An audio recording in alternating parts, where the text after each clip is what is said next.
You hear that? Plane just flew over. That means it's another episode of the Planes of Truth podcast. All right, let's go, everybody. We're taking off. I'm your pilot, Cesar Lizardo. And today we're going to be going over Trump's first 100 days. I think today is the 100th day, or maybe it's tomorrow. I'll try to get this episode out ASAP because, time is money and things just keep moving as fast as possible. It's been a quick 100 days. It feels like 1,000 days. There's been so many things that's happening.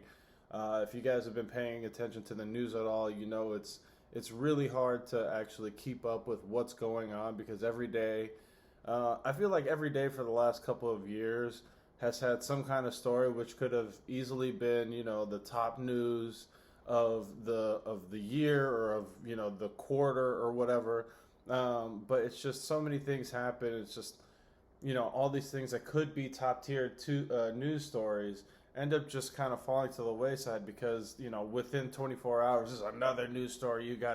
It's like, Biden is falling down. He's mentally ill. Trump almost gets assassinated. Kamala's in. Trump almost gets assassinated again. XYZ. A million things have happened since then. Obviously, I'm still operating, and it sounds like I'm on the news cycle from October 2024. I know we're in April, about to be May of 2025, but I'm still recalibrating. As you can see, my eyes aren't open. I've been working a whole lot lately, which is why it's been a few weeks since the last episode. I've been busy working the Beyonce concerts. Yes. Those have been fun. I was at the Beyonce concert until about 11 last night. Got home, watched some Primeval, Medieval, whatever that shit's called, Primeval American or whatever it's called, about the Indians and the Mormons killing each other and the white folks coming to try to take their lands and shit. So yes, I haven't been getting a lot of sleep. So forgive me on that. But here we go. I've kind of taken the first 100 days and I've done my own evaluations. I've been listening to a lot of different podcasts. Shout out to Jimmy Dore is a new one that I listen to. I love that guy. Just recently started listening to him, Plain the Truth. Very funny. Dave Smith, of course. Tucker Carlson has some great interviews. Joe Rogan has some great interviews. Dave Smith is my favorite guy. Did I say that already? See, I'm sleep deprived. PBD podcast. This guy Ron Yates, daily updates. He's pretty cool. I love The Hill. I love The Hill's got some pretty good libertarian and progressive views. I love TYT. So I'm getting my news from all sides of the spectrum. People who love Trump, people who hate Trump, everything in between. Oh, Piers Morgan. How could I forget? Piers Morgan. Hang on. They start yelling, hang on.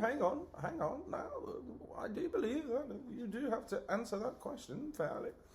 Hang on. That's his favorite thing when they start arguing. Hang on. And so, not only have I taken all the information and try to figure it out so I can put it out there. I've also gone to Grok, and interestingly enough, I asked Grok to grade the Trump first 100 days, and it gave me a pretty solid grade. Not that it's a good grade, just that it solidly gave me a grade, if that even makes sense. And then I also did the same thing, and I asked Grok to grade Doge, and let's just say Elon's creations are fighting, because Grok had some fighting words for Doge, and Doge got their ass beat, got the Doge shit beat out of them. So let's get into it. I'll let you know what those grades are. First off, when I asked Grok to grade Trump's first 100 days, it gave Trump a C or a C plus, and it gave it based on things like C plus, I guess, is plain of truth. Um, it gave him a C plus based on immigration, which it graded a B minus, economy and trade, which it graded a C, government efficiency and Doge, which it graded a C plus, and foreign policy, which it graded a C minus. So altogether, that came out to a C plus, I guess. Sounds a lot like my time in high school. Ooh. when I But it didn't really get into Israel or Gaza. When I asked it specifically about Israel or Gaza, gave it a D, which I happen to agree with. I was actually quite pleased to find that what I felt were appropriate grades were pretty much the same as what AI thought. If not the same, then at least obviously AI knows more than me and can spell out everything as far as it's got all the articles and all the dates and stuff, and I'm not a computer. But as far as like my perception was, I was like, yeah, that makes sense. It makes sense that it got a fucking D in Gaza. So I wanted to kind of lay it out as the good, the bad, and the ugly, because and I'll go off of what my notes were, and then I'll refer back to afterwards when I was like, all right, well, let me see what they said, and then I was like, okay, it's actually kind of similar. I think that Donald Trump's first 100 days has a lot of good, bad, and ugly, and some things are a little bit of all of them, because some of the ugly you got to look at it like, okay, is this like a hideous abomination? Like, is this like a hideous fetus that we need to just abort, just like throw it off the cliff? Like in an ancient Greek tragedy, we're just like, oh, this baby is unclean and just let it die in the wilderness? Or is it an ugly duckling that, hopefully will morph into a beautiful swan and fly off into the glory of the golden age that is Trump's administration? So there's a lot to be said. There's a lot to be expected. We don't know. It's just the first 100 days. Hopefully we get, 3.5, almost 4 years of some good policy enacted, some, cohesion between the government officials and, the House and the Senate, the Republicans and the Democrats, and the mandate of the people with the mandate of our president. There's been a lot of fighting in-house, and it's been destructive, to say the least, is what it seems like. So I'm going to try to start with the good, end with the good, and then sandwich all the bad and the ugly in between. So let's start off right from the top. I think one of the best things that he did was just go in, balls to the wall. He did warp speed. Nobody signed as many EOs, executive orders. Biden couldn't do it. Kennedy couldn't do it. Nobody's as fast as I am. Warp speed, plane of truth. It's pew. It's just pew. It's the truth. I think that he signed like 142 executive orders or something like that. I don't know. The number might have grown since this recording. Which I think dictates that there's a great pace of speed. I think that that is, at least he's getting something done.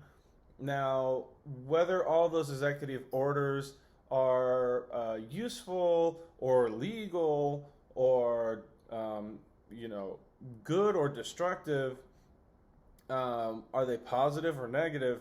That remains to be seen. Only time can tell. There have been some repercussions for some of them, but for a lot of these executive orders, they've been quite positive. I think we could start off with the best thing that he's probably done is his policy on the border, and it shows that everything that the Biden administration was saying in regards to the border, they was just bullshitting. All right, they was bullshitting us the whole time. Because it was like, yeah, we can't do anything. When they said that oh yeah, we wanted to, we had this great bill, but Trump, who wasn't in office at the time, pressured the Republicans to vote no on it, which I guess it wasn't even a good. It had like some sneaky shit in there that they're like, no, no, no, no, this ain't good anyway. Um, they blamed the border on Trump in year 3.5 of Biden destroying the border, destroying sanctuary cities, destroying America by letting in millions of people and giving them all of the benefits through our tax dollars. Okay, they said they couldn't do anything about it, and within a few days, Trump was like, "Nope, we're gonna shut that shit down." They signed a bunch of executive orders, and without even passing any new laws or bills or anything, he was just like, "Hey, we're going to make sure that you guys have the power to do what you were already allowed to do. You know, we're just gonna mandate it now." Because part of having a law is not just having it, but also the will of the powers that be to enforce those laws, right? So he essentially, yes, he did pass some EOs, but also he just gave the power back to the border patrol agents and to the local PDs along the border, and he said, "No, you guys have the power to stop this shit."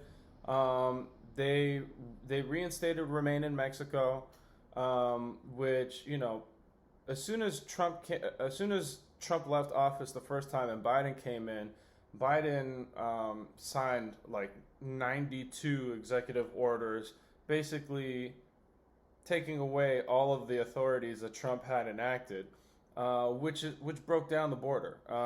And Trump, he basically just reversed it. Whoopsie, he switched it up. And because of that, something like 96% of border crossings completely stopped. And this is something that he did, basically from day one.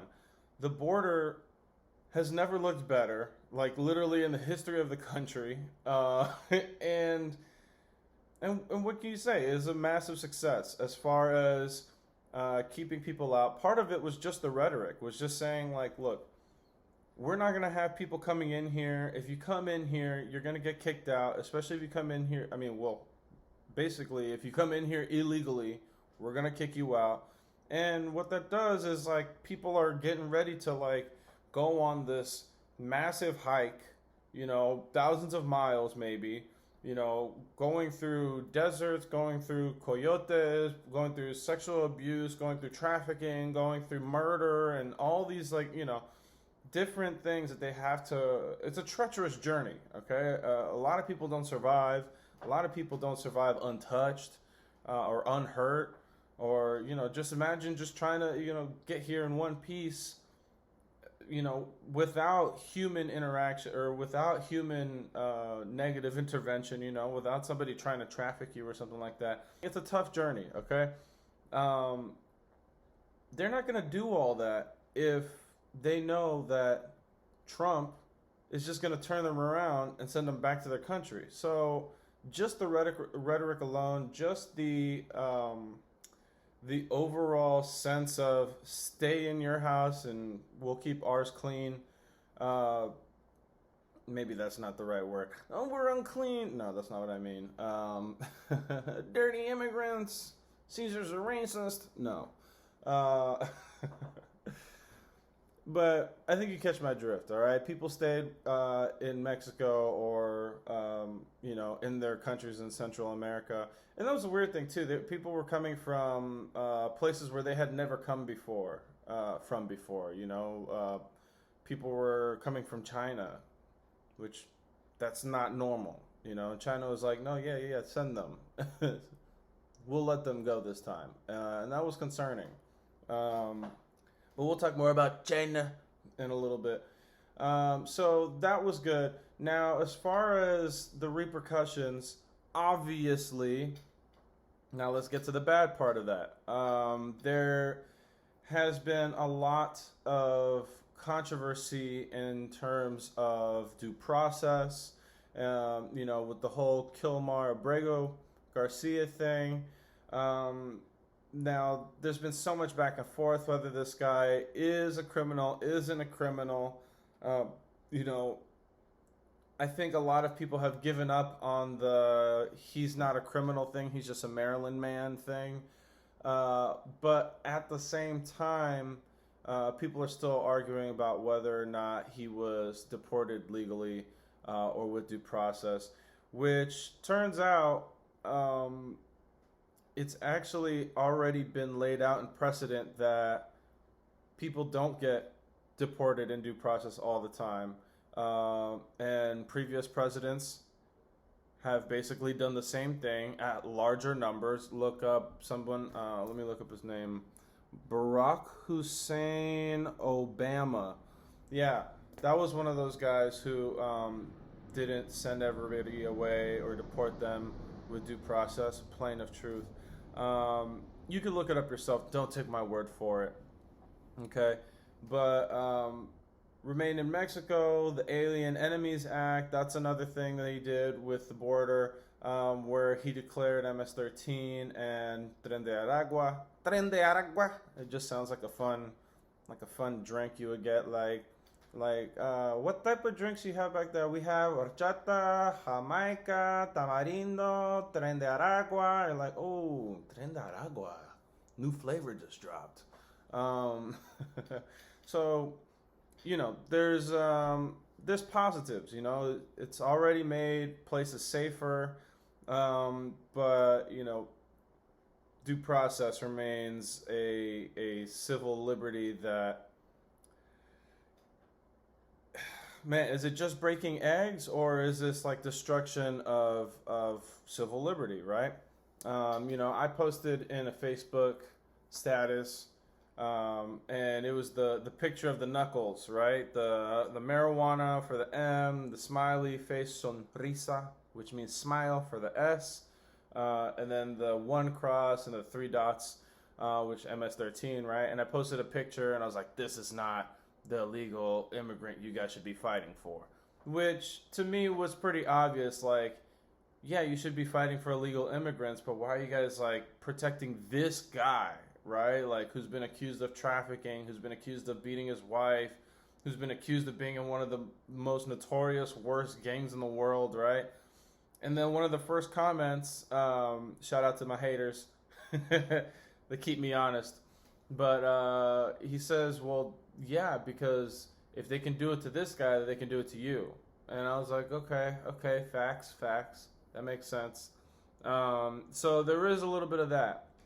I guess we'll never really know the full truth about any of these things, just what the media tells you. But I don't know what to make of it. I know that there's been illegal things that have happened in our country against our will all the time. If one of those illegal things gets rid of a gang member who traffics people, oh no. Famous last words? I don't know. We shall see. Let's look at my notes here.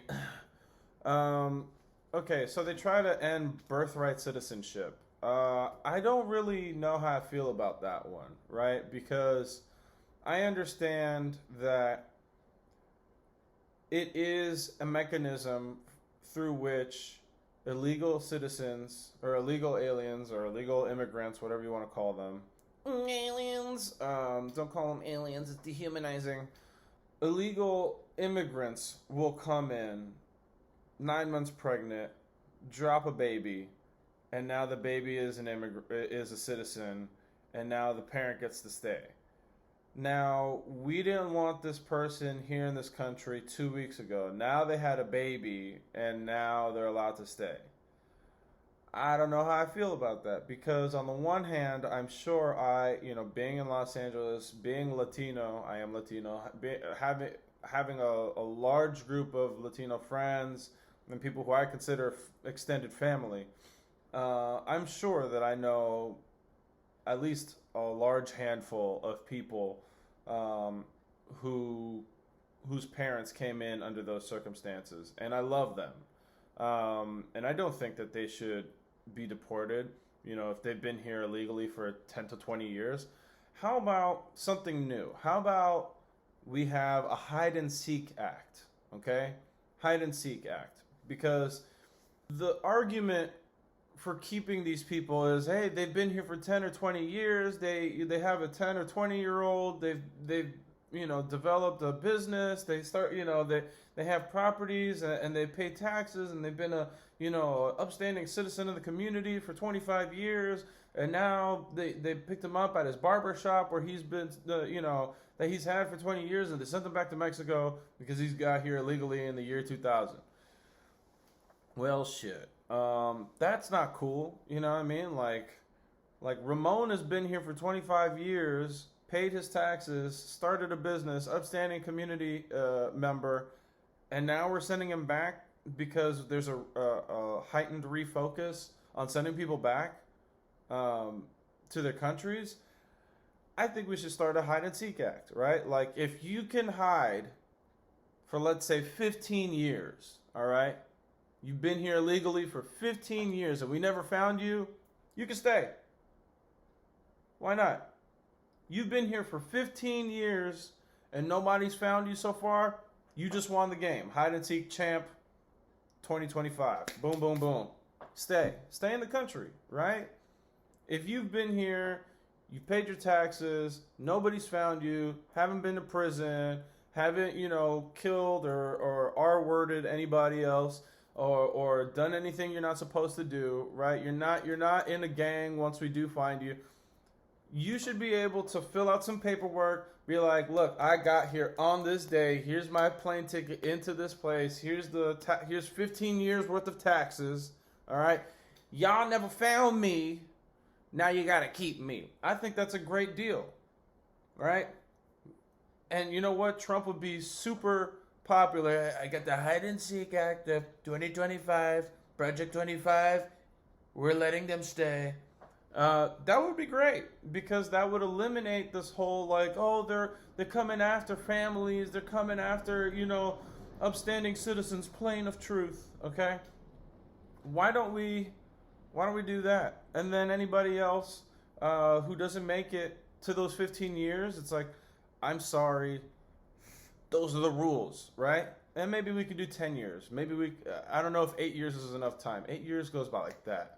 I've been living in Inglewood for 8 years now. They went by like that. I just got here. But anyways, I think that's something that we could do. Because birthright citizenship, I don't know how I feel about it, because that could, like, who's to say that, somebody who's like in a gang doesn't, sexually assault a lady and then bring her over to this country, and then now he's got citizenship, right? Like this Kilmar guy does. I don't know. I'm not saying he sexually assaulted his wife. I'm not saying that. But she said that he beat her ass. So I don't know. I don't know, man. I'm just saying, man. There has been a little bit of ugliness with it, though. Because, the court rulings, these judges have, a lot of these judges have been doing everything that they can to oppose everything that Trump does. Sending it through litigation. They've already tried to impeach him immediately, or at least certain senators have called for it. That guy, Raising Cane's, I don't remember his name. Light-skinned, older black man that looks like a pimp from the 70s with the cane, Raising Cane's. Here's a meme that I made. But it's actually been something that's great to see, is that and I hesitate to call it lawfare, because that's what they did to Trump, but it's nice to see that Trump is going after somebody who's doing some illegal shit, right? Because plain of the frickin' truth, man. I'm so glad that somebody's going to jail, all right? I'm going to put this in the ugly category. I think this belongs in the good category, in the bad category, and in the ugly category, right? Because the good category, all right, it's good that someone's going to jail. It's bad that not all the right people are going to jail. And it's ugly because it's good and it's bad, right? It's just all right. Hannah Duggan. I only remember her name because Duggan's is one of my favorite off-brand Irish creams that I pour in my coffee. It's alcoholic. It tastes delicious. I think you can get it like at what's a thrifty store? Rite Aid. Okay, you can get it at Rite Aid, maybe CVS. They're usually like $13 per jug. Real delicious. Duggan's. Ooh-wee. I love me some Duggans. But Hannah Duggan, she dug herself in to a predicament when she decided to not deport somebody that ICE had asked for. So these local judges, a couple of them have gone to jail now because they were impeding in these deportation arrests. And what they've been doing is not even, like, let's say ICE is like, hey, you have somebody in your custody, we want to deport their ass. These weirdo lunatic judges, right? For some reason, they're like, no, you can't deport them because I'm on payroll. And part of my payroll is that I can't let you deport them or else I don't get paid. And I can only assume, okay? Allegedly, I'm alleging, but who knows? It seems like, how about let's say that? It seems like they are getting paid to not deport these people because what they're doing is instead of, and it's been reported, Pam Bondi talked about it, instead of saying, here you go, the guy is in handcuffs, I release him into your custody, they're dropping the guy off in a parking lot somewhere. And now ICE has to go around and try to find this guy. And, you know, that obviously puts officers at risk, that puts the general public at large at risk, and the life of the person who, you know, might get shot trying to run from the cops. And so the Trump administration and the FBI has said, you know what, you guys are going to jail. The judges. Because you guys are trying to stop us from holding up the law. Now, if you ask me, not enough people are going to jail, right? And we'll put this in, where can we put this in? So arresting some of these judges, good.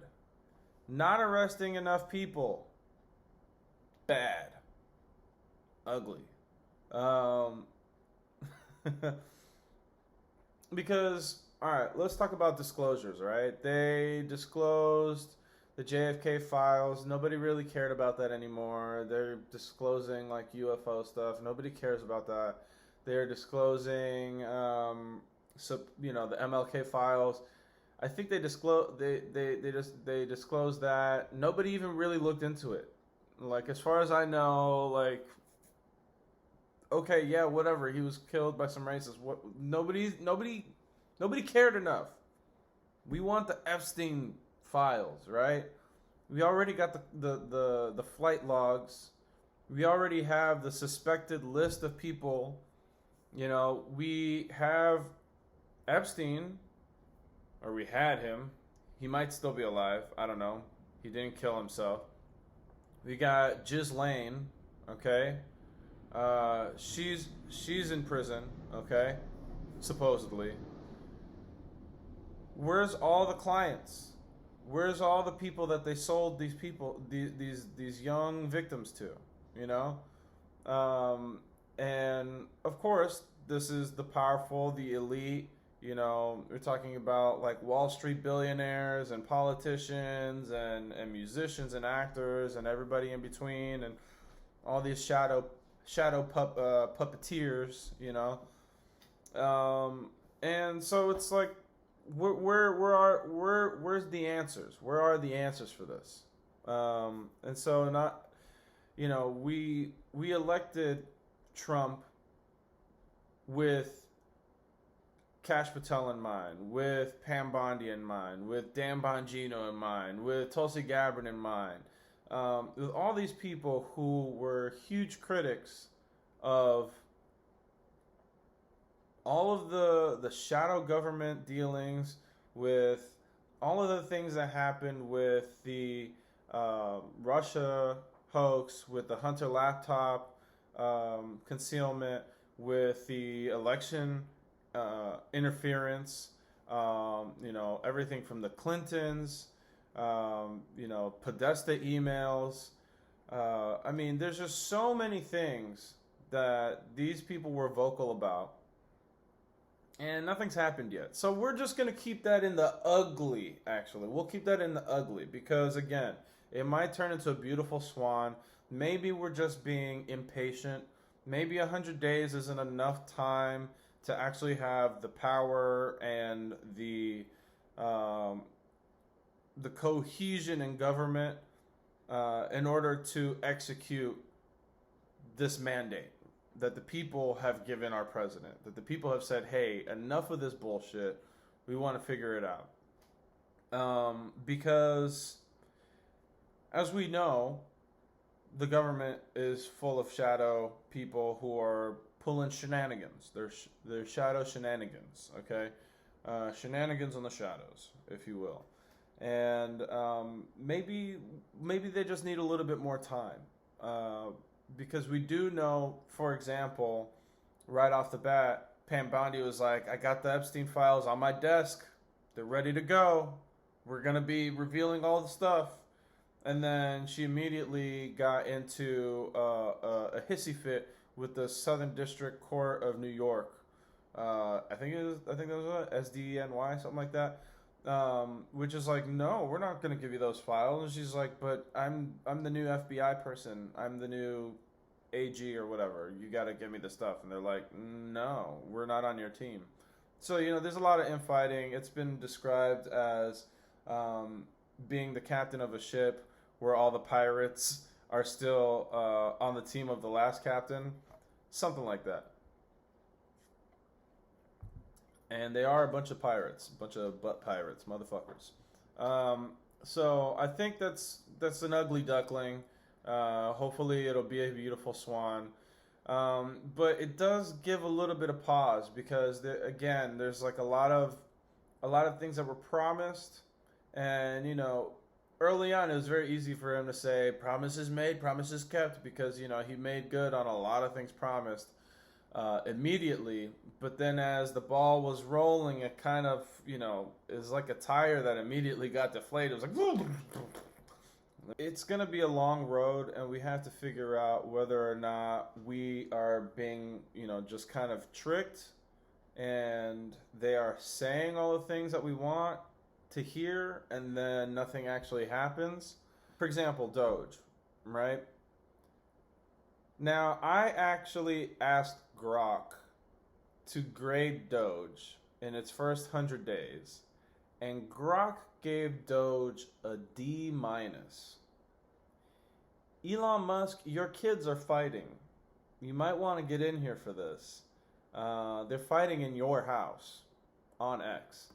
So I think, first of all, kudos for writing a program that's seemingly honest. It seems like, at least, it's honest enough to give itself a pretty much a failing grade. Now, Doge came in with a lot of promises and didn't keep most of those promises so far. It said that it was going to eliminate $2 trillion and that people were going to get $5,000 checks. And then it's like, well, if we can eliminate $1 trillion and people will get $1,000 checks. It's like, yeah, well, if we do 500 billion, then we can do $500 checks. I got lost in the math. I'm sleep deprived. I'm sorry. You can see it in my eyes. But essentially what they ended up doing is, from $2 trillion, they were able to save $150 billion. The transparency is not all there. They are cutting programs that they're saying, oopsie, we actually have to reinstate these programs. And at the end of the day, they didn't go after the programs that we really were like, hey, what about this? All this talk about the Department of Defense and the Pentagon and their spending and their black budget and all of the money that they spend. And if anything, their budget has gone up, their spending has gone up, and they were like, hey, these guys have never passed an audit or haven't passed like the last umpteen, you can say umpteenth, but people never say umpteen. It's never, they haven't, I'm going to use it now. They have not passed the last umpteen budgets. Okay? Or sorry, let's try that again. They have not passed the last umpteen audits. Okay? And there's been umpteen of them. They haven't done it. Plain of truth. Okay?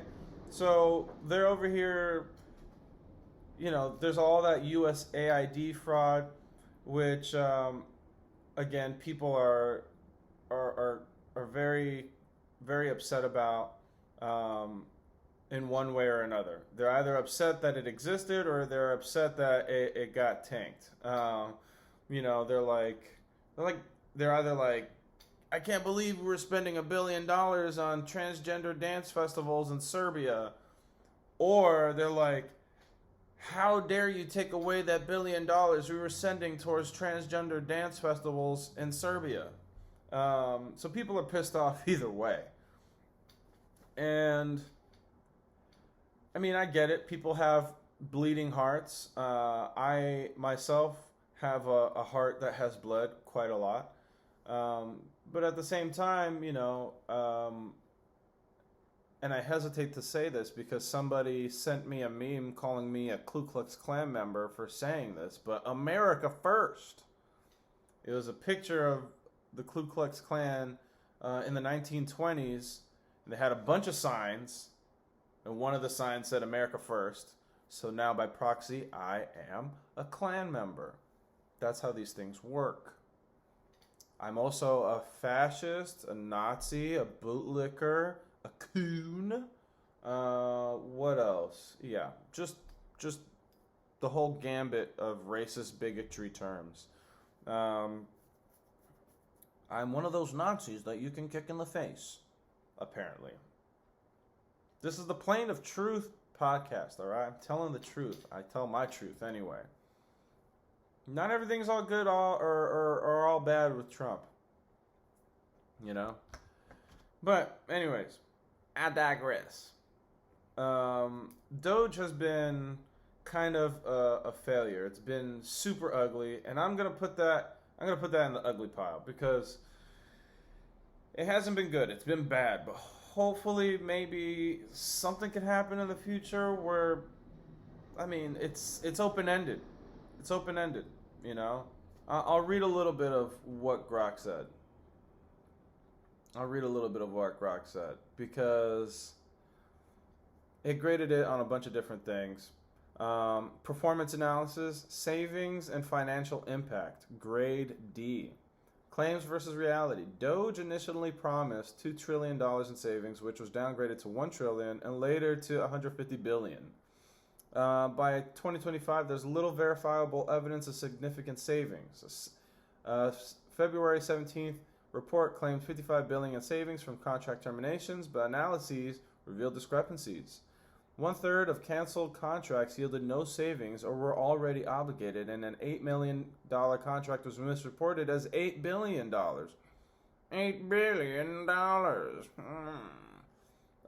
Which is actually exactly what they said other people were doing. They're like, there's been $50 million that was supposed to be sent. They actually lost $50 billion.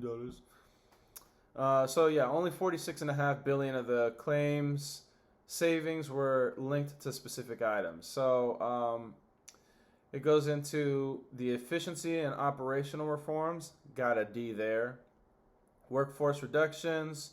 Doge pursued aggressive workforce cuts, including a return to office mandate for federal employees, expecting voluntary resignations. However, Only 10% of federal employees were fully remote, and the mandate led to reduced productivity due to insufficient office space and logistical issues. Some closures of federal offices were reversed after public outcry. Goes on. Transparency and accountability. Grade F for failure. Opaque operations. Doge promised receipts by Valentine's Day, but the February 17th report lacked verifiable details. Federal identification numbers were removed from public source code, hindering verification, and Doge documents were classified as presidential records, delaying public access until at least 2034. That's kind of fishy. Especially when, they had this whole Doge website and, they're like, go look on the website, and we were posting our shit every day. And now they're saying you can't see it until 2034? No me gusta, papi. No me gusta. Public perception. I don't even have to read that. We already know people don't like. And legal challenges. Doge's actions, including data access and workforce policies, sparked lawsuits with the federal judge questioning its constitutionality. Regulatory and DEI reforms. Grade C. So let's get into that. I gave it a C, and it's got 2 short paragraphs. So I'll read that. DEI elimination. Doge successfully rescinded DEI-related executive orders and initiatives on Trump's first day, purged DEI material from federal websites, and targeted employees associated with DEI programs. These actions aligned with its ideological goals, but faced criticism for vague criteria and potential overreach. Deregulation. Doge aimed to rescind regulations, but specific outcomes within 100 days are unclear.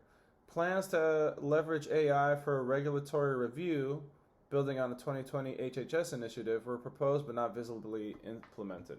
So, with the whole Doge DEI thing, DEI in general. Now, this is, again, another super controversial issue, and it's so annoying because this happens in every business, in every company, right? And so I guess it's no different with America, which is essentially a large business or a mafia, however you look at it.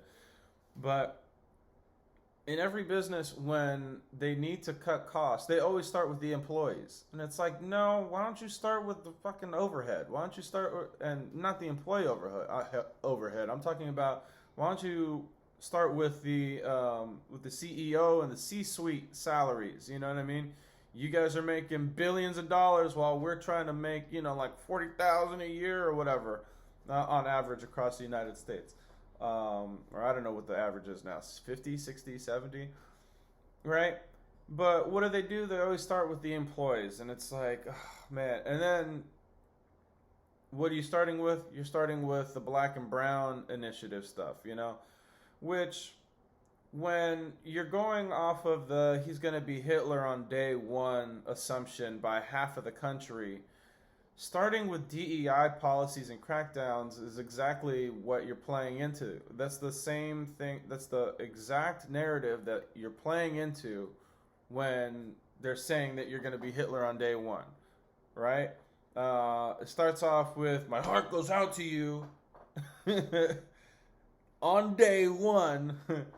And then Doge starts cracking down on DEI shit. It don't look good, my man. It don't look good. Man,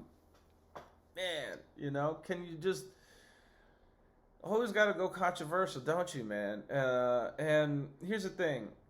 A lot of those programs were complete bullshit. A lot of those jobs were, bureaucratic jobs that needed to be gone. There were a lot of jobs that were overreaching, that were just people collecting paychecks off of titles. The problem is that I don't think they did enough investigation before they pulled all those triggers. Now, it sounds like to me what they're doing is making the decision and then pulling back on a lot of it. So they're like, hey, this looks like a thing that we need to crack down on. They get a bunch of backlash, and then they're like, oh, you know what? Let's like reinstate some of these people, which we're gonna put that in the ugly pile, right? Because I think it's good and bad. It's good that they are trying to be proactive and getting rid of, a lot of the bureaucracy that we don't need, a lot of the positions in government that for people that we don't need to be paying.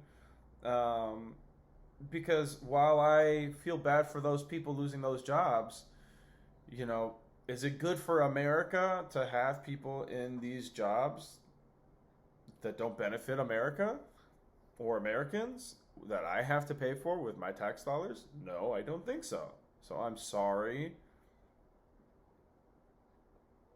I'm sorry. I don't know. I don't know what to say. Like the job isn't good for you, or it's not good for us. Um, but at the same time, there have been a lot of reports of jobs that were needed, that were let go of, that suddenly now that there's problems. Like here's a personal example of someone who told me that they were furloughed from a job where they, plain of truth, they were working with violence prevention, and this violence prevention was in poorer neighborhoods, which tended to be black and brown. And because they dealt with minorities, it fell under the scope of DEI. Now, I haven't talked to this person again, so I don't know if they got their job back. I don't know if this program's being reinstated. But it sounds like that was a good program that was taken down, or eliminated for the time being. And there's a lot of examples like that. So, is that fair? Is it right? I don't know. I don't know all the details. But there's positive and negative reports. I just think that with a lot of this DEI stuff, it is just a major distraction, and it is something that, much like his first term in office, he does a lot of things to please his base, to signal to his people like, hey, I'm doing what you want me to do. And it's just like this really surface level, like racist kind of shit. Whether it's racist or not, now people will say, yes, it 100% is racist. But, DEI, now I'm probably going to get a bunch of arrows in my back for this. DEI is essentially kind of racist. When you think about it, you're saying, hey, we're going to pause on giving white people any of these benefits, whether they deserve it or not. We're like, you are the best guy for this job, but you're white. So, get your white ass in the back. Tyrone, that was racist, I know. Sorry, let me be less racist. Keisha, damn it, I failed. Let me try again. Jose, fuck, I'm just so racist. Get your brown ass over here. Tyler, you need to leave. Jose, this is your new job. It seems racist. I know. It seems racist because I said all those racist names. Oh my god, racist names? Jose is racist? You're racist for saying Jose is a racist name. It's just racist. I don't know what to say. Black people can't be racist. Yes, the fuck you can. No, because we're not in power. You don't need power to be racist. You need to be prejudiced towards someone's race to be racist. Okay? If you're talking about systemic racism, sure. In the system that is America, yes, it was created for rich white people. It is now 2025. We have had a black president. We have had all sorts of black and brown and Indian people in power. So no, that doesn't exist anymore. What does exist is racist rhetoric and reverse racism, which is just more racism. So we need to quit that shit. Plain of truth. Okay. Oh, oh, oh, oh, getting shot in the back. Oh, Caesar's so racist. Oh, oh. Oh man. Collaboration with civil servants. Doge got an F. Grok gave Doge an F. Grok is beating the shit out of Doge. It's like, I am Elon's best creation. So yeah, I got a D- overall.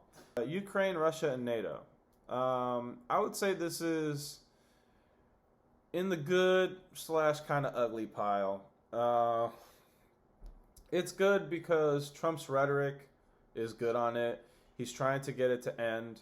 Now, in practice, what has happened? He got some ceasefires going. They went back to war. We saw the classic. I mean, just all time one of the best pieces of television over the last few months was just watching Donald Trump and JD Vance on that couch with Zelensky, where he's like, "No, I don't want to give up. No, I cannot. I need you guys to give me war guarantee." JD Vance and the million memes that came out, he's like, "Have you even said thank you?" You don't have the cards. I mean, it's just one of the all-time. I mean, just it's gonna go down as one of the most entertaining things to watch. And like I said at the top, man, there's so many things to watch. There's so many things have happened. But I think overall, Zelensky's probably just being really stubborn. Russia has already beaten the shit out of them. Russia has already pretty much won this war. And what can we do? What can we do? Go to war more with Russia? Like send actual U.S. troops over there? No. I was just reading this morning that Trump has been pressuring NATO to pull its weight and give, that 2% of their GDP that they owe to the military spending. Other countries in Europe have said, you know what, you're right. We've been riding on America's back. America's been putting the team on their back though. Been putting the team on their back though. All right, been Marshawn Lynch up in this hoe. All right, we've been putting the team on the back for all of the world, and Europe has just been out there like just on America's back though. All right. Go look up that Marshawn Lynch interview if you don't already know what I'm referencing. But we put the team on the back, and Trump was like, "We're not going to put the team on the back anymore." And Germany today or yesterday was like, "Yeah, we're going to spend more money." Which, if a German uprising in its military is scary to you, Hitler on day one. Plain of truth. Oh, shit.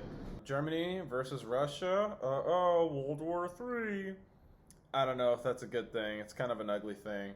But hopefully not. Hopefully Ukraine gets its act together. They say, all right, you can have Crimea and the Donbass and Luhansk and all that other stuff. I mean, yeah, it sucks. It sucks. We never should have gone to that war. We never should have pushed Russia. We never should have overthrown the democratically elected government in 2014 through the Maidan Revolution. We poured hundreds of billions of dollars in there through USAID and through other programs. Look up Victoria Nuland. There's a whole bunch of information out there on how the United States has been a perpetrator and a provocateur in creating this conflict that we have.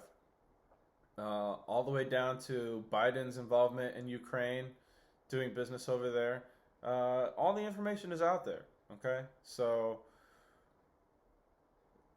what can we say? What can we say? Let's get out of it. And I think that Trump's rhetoric on that has been positive as far as trying to end it. Now, execution, that's another thing. There's a lot of moving parts. And Zelensky is, he still wants to fight. And I think the war hawks in Washington are still trying to fund it too. So, let's see. Probably the worst thing, all right? Now, the worst thing for me, the ugliest thing for me, has been the continued bombing in Gaza. All right. So we'll just lay it out like this. All right. We'll go bad first, which is the bombings in Gaza. Ugly, which is the economy and tariffs. And then good, we'll end on a good note, and that's make America healthy again, and some of these other issues. Men and women's sports, yeah, we shouldn't have men and women's sports. Now, it's such a divisive issue in comparison to how many people it affects. I feel like it's more of a distraction than anything, so I'm going to put that in the ugly box. It's good that we're protecting women's rights, plain of truth. It's good that we're protecting women's rights. Women should feel safe in bathrooms and in women's spaces and should be competing against other women, biological women. Now, I have no problem with trans people, which is why I think it's gone into the very ugly side of things, because while I do think creating spaces for women only is important, I don't think it was right for them to have gone and said that there's only two genders. Biologically speaking, sure, there's male and there's female, but what about hermaphrodites, right? Not that hermaphrodites are trans or anything, but they're in that weird space that is undefinable by some people. Oh, arrows in the back, shit. Treading into deep waters again. But I do think it's ugly that they seem to erase those people. Like on day one, he's like, there's no more trans people, basically. And as somebody who is friends with trans people, works with trans people, does comedy with trans people, is a stagehand with trans people, I have trans people in my life, these are people. And say what you will about men and women's sports and stuff, but what about just people in people's spaces, And so I think that's sad, and it's a huge distraction and such a dividing point, which I think could have been handled a lot nicer, a lot more empathetically. Okay, now let's move on. Here's a great thing that they did was the COVID disclosure, and it goes to make America healthy again. Now, before RFK Jr. Declared to be on Trump's side, I was tweeting like, "Hey man, let's have this guy be president. He's a Kennedy, like he's already got like an evil voice, so he can easily be like in charge of." The new world order. Now we're gonna change the world. This is jokes. All right. But and say what you will about RFK Jr. A lot of people think he's an idiot, and then when you ask him why he's an idiot, they give you like the pretty, oh, he's anti-vax, and like, okay, have you heard about what he says about vaccines? Oh, he thinks vaccines cause autism. Like, have you heard about what he actually said? And like most people can't actually tell you more than like the 2 or 3 things that they heard. Oh, he's got a brain worm. Oh, he's an idiot. Oh, he he killed some bears or something like that. It's like false. He doesn't even hang out with bears. I've never seen him in West Hollywood. Gay joke. But I think that what he's doing so far has been great, and that was like one of the biggest things for me anyway is getting this country to be healthy again, because the numbers, whether you agree with his reasoning or not, the questions that he's asking are 1,000% valid. Why are we the most obese? Why do we have the most diabetes? Why do we have the most heart disease? Why are we so sick? Why were we affected the worst during COVID, despite having the best or the most expensive healthcare? Why do we spend more on healthcare and we're sicker than everybody? Why are we, a leading developed nation and, everyone's dying? Why is our birth rate going down? Why is our death rate going up? Or why is our life expectancy and our birth rates shrinking? These are all valid questions, and whether you've listened to the propaganda against him or not, these are questions that you can't deny. And one of the things that they're talking about is getting rid of fluoride in the water, which has been a poison to us for some reason, for some amount of time, for a long time now. He's also getting rid of the food dyes in foods, and like kids cereal and like all the breakfast foods have all those like crazy dyes in them and stuff, red dye 40 or whatever, blue number 5, all this kind of shit. But one of my favorite things was the COVID disclosure that they put on the website for the White House, which is going and saying like, hey, the Wuhan virus came out of Wuhan, which I always thought was crazy to me, that they were like, yeah, no, to say that it leaked in China is racist. That's racist, okay? That's totally not a Chinese lab leak, all right? You racist piece of shit. That was just a bunch of filthy Chinese people in their wet markets where they eat bats and mix them with pigs. You racist piece of shit. How dare you? Like, wait, what? You just called these people like uncivilized and gross and said that wet markets? I don't know. That sounds more racist to me than saying it came out of a lab. But either way, they put on the website of on the White House website that there's a lab leak. It came from Wuhan, most likely, and it was Fauci's fault. And so, we talked about how there's not enough people going to jail. Fauci and Bill Gates need to share a prison cell in Salvador. They need to be deported to Salvador or Guantanamo or a labor camp in the icy tundra of Siberia. They need to be working till their bones are showing, okay? They need to... They deserve the worst. They deserve worse than death for what they have done to this world and what they are planning for this world. And by worse than death, I mean they need to be in labor camps and they need to be in solitude, confinement. I'm not even talking about getting beat or raped or anything like that. I'm just talking about like hard labor with zero comfort, because they have traded in the lives of millions of people so that they can live their ultimate lives of comfort, and it's disgusting.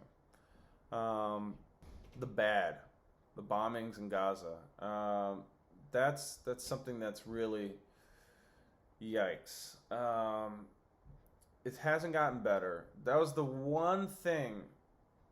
I mean, there's a lot of things that people didn't agree with before the elections, but for me, the one thing that was just the absolute worst was Trump's dedication to Israel, when he was saying like, nobody's going to support Israel as good as I support Israel. You've never seen good support. This is going to be the best support you've ever seen. That man, that made me sad. That made me really sad. Um, just because this is a David and Goliath situation, and Gaza is not David or Goliath. Gaza's like not even the rock that David threw. Gaza is like like David's sandal. All right, this it's just getting their ass beat, just getting whooped.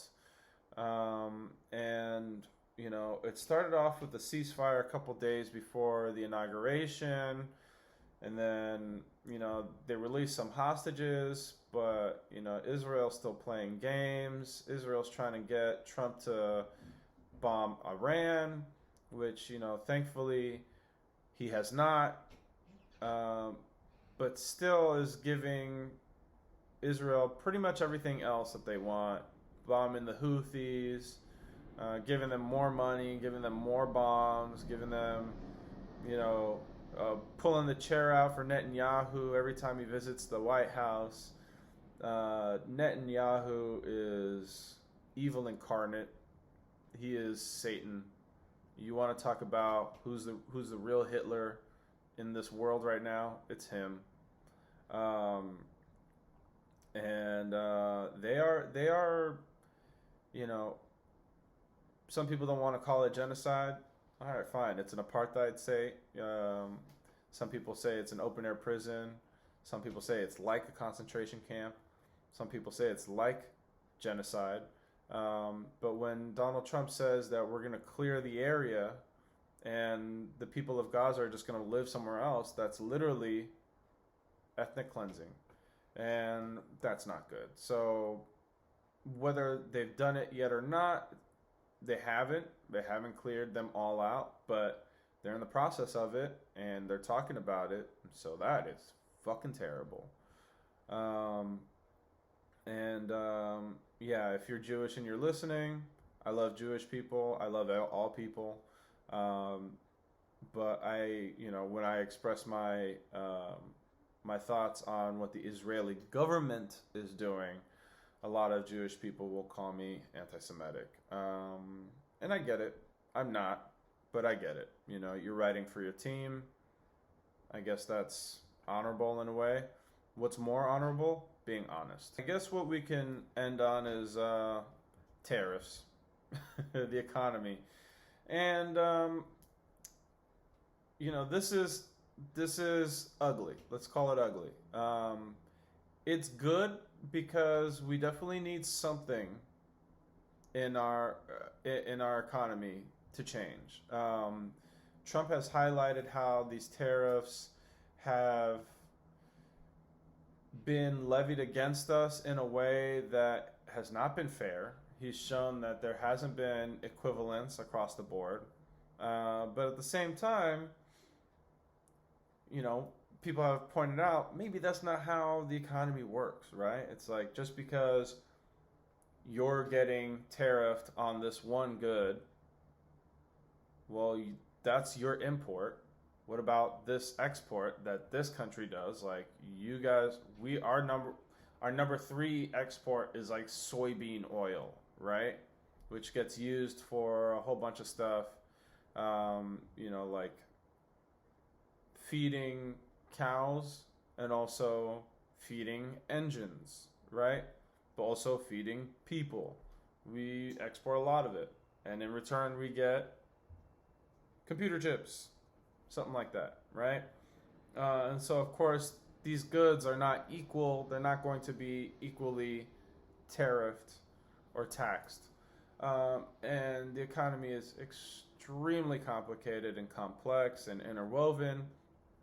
And so what's ended up happening is that when you impose tariffs blanketly in a very generic fashion, much like the same way that they applied a lot of like the DEI firings or a lot of the government agency cuts, when you do things all in a blanket fashion, there's some good, there's some bad, and there's some ugly, and it's not all going to be equal. And,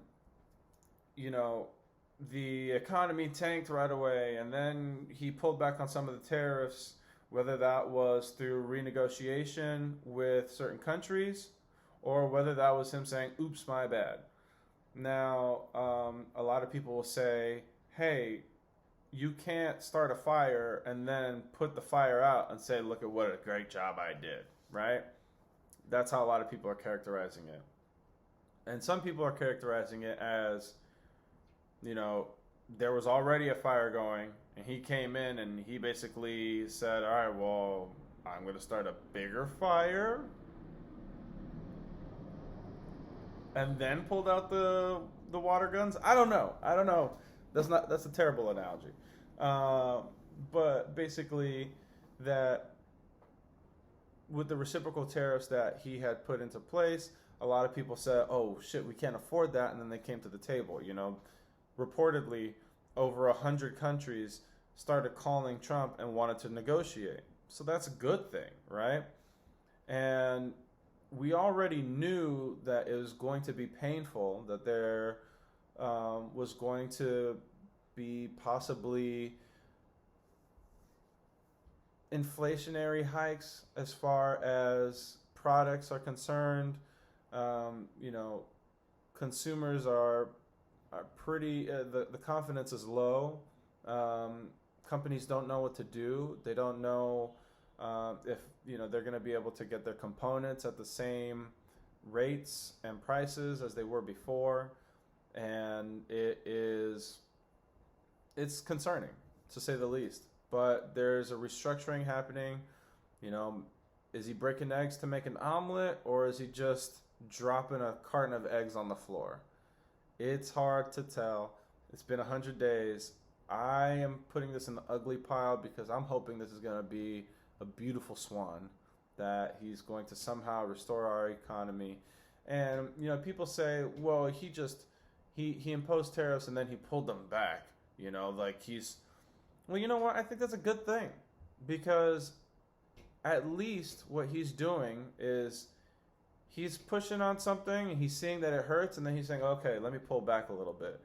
And at the very least, we have a president that maybe he's not outright saying I messed up, but he is able to pull back when he does mess up. And I think that's positive, because plain of truth, we already know that there have been administrations who didn't do that.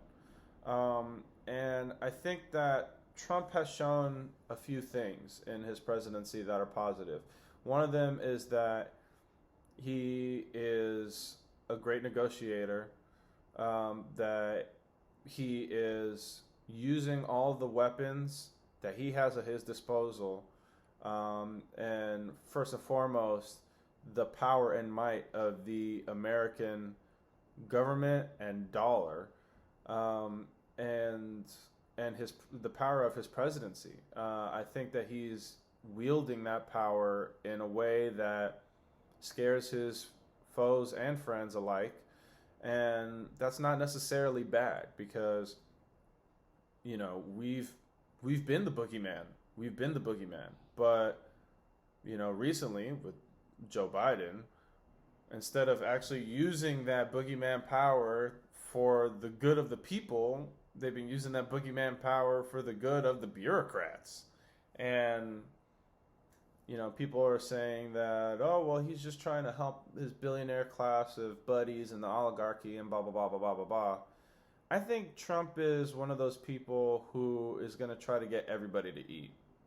So he's going to say, like, yeah, we'll break off these guys, we'll break off those guys. We'll give some to the companies, we'll deregulate some stuff so we can get some business going, and then we're going to give some to the workers. We got to keep everybody happy. We got to polish.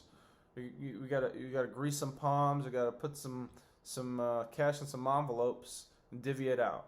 I think that's the kind of guy that Trump is, and I think that's kind of how he governs. He negotiates. He knows how to play the game.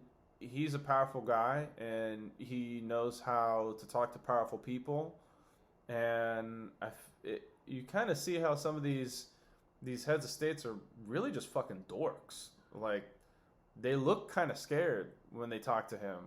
They look like they haven't talked to somebody who's a real, like they do just look like maybe they are just puppets, um, and they're not expected to actually do any negotiating or something. It's all kind of like, well, my puppet master is the one that pulls the strings. I'm just here to read the script, and I got to talk to Trump. Like, what the.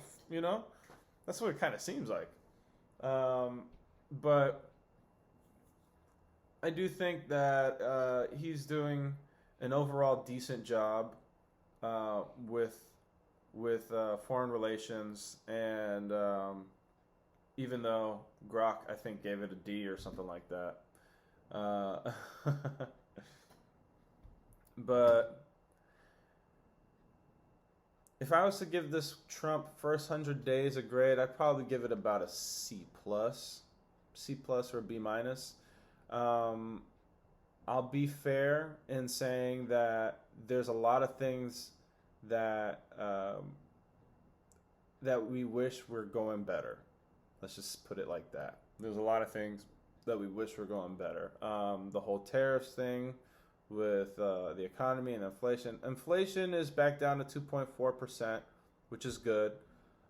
Slightly lower than when he got in office, but basically at the same rate that Biden was at. But it is a little bit lower. The economy it's still in a turbulent time right now. The border is doing pretty great, although there are, we're deporting the wrong criminals or something, or we're doing it wrong. This whole DEI thing, they might have gotten some of it right, they might have got some of it wrong. With Doge, we tried. They uncovered some of the fraud and abuse and stuff like that.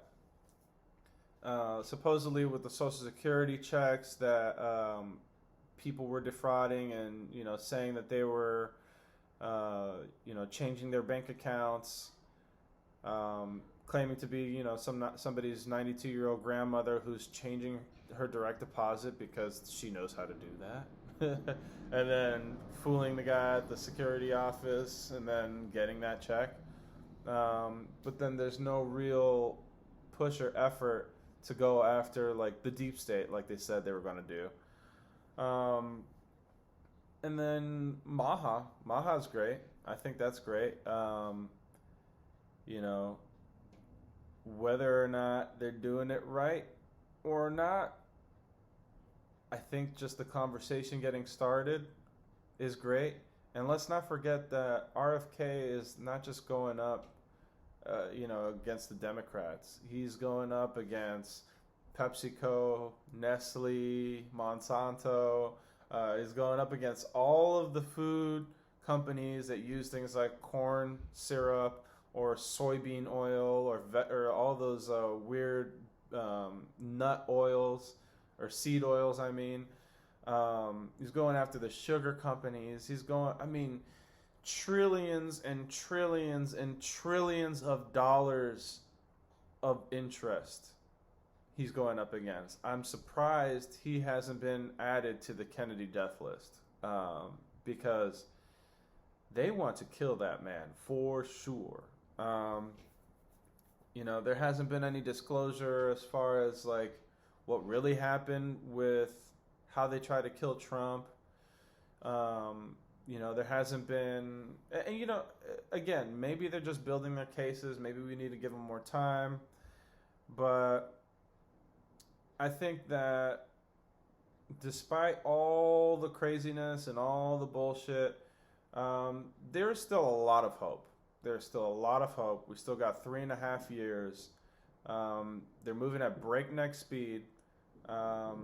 We've got some great appointments as far as officials in the government. We got RFK and Jay Bhattacharya in charge of health. they got affirmed Tulsi Gabbard. Hopefully she's as good as we all thought she was going to be.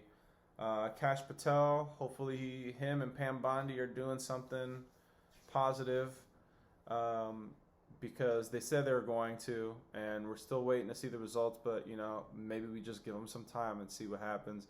I'm hoping that we still get to prove a lot of people wrong.